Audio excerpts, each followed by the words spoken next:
সরকারকে সিদ্ধান্ত নিতে হবে প্রয়োজনে স্ট্যান্ডে, টার্মিনালে, ঘাটে চাঁদাবাজ প্রতিরোধ কমিটি গড়ে তুলতে হবে।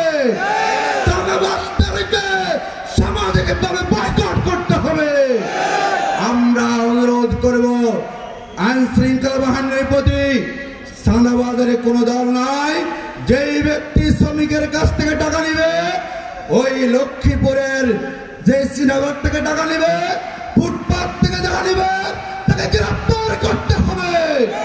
আমি সর্বশেষে বলবো, সরকারের প্রতি ইতিমধ্যে আপনারা আইন সংস্কার, আপনারা শ্রম সংস্কার কমিশন গঠন করেছেন, আমরা স্বাগত জানাই।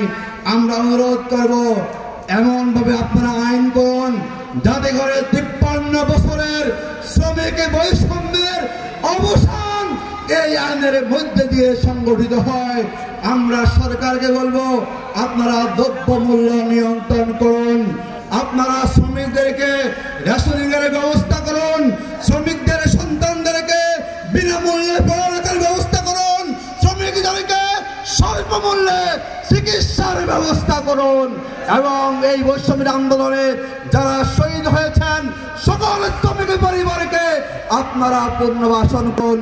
আসুন আমরা সিদ্ধান্ত নেই, এই লক্ষ্মীপুরের প্রত্যেকটা আনাচে কানাচে, প্রত্যেকটা বাজারে, প্রত্যেকটা বাড়িতে, প্রত্যেকটা ইউনিয়নে আমরা শ্রমিক কল্যাণকে পৌঁছে দিব।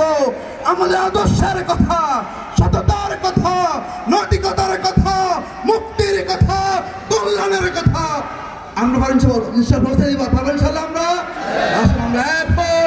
এই লক্ষ্মীপুরের যারা শ্রমিক আছেন, শ্রমিক কল্যাণ ফেডারেশনকে সকল শ্রমিকের সমস্যার সমাধানে আমার নেতৃত্ব দিব।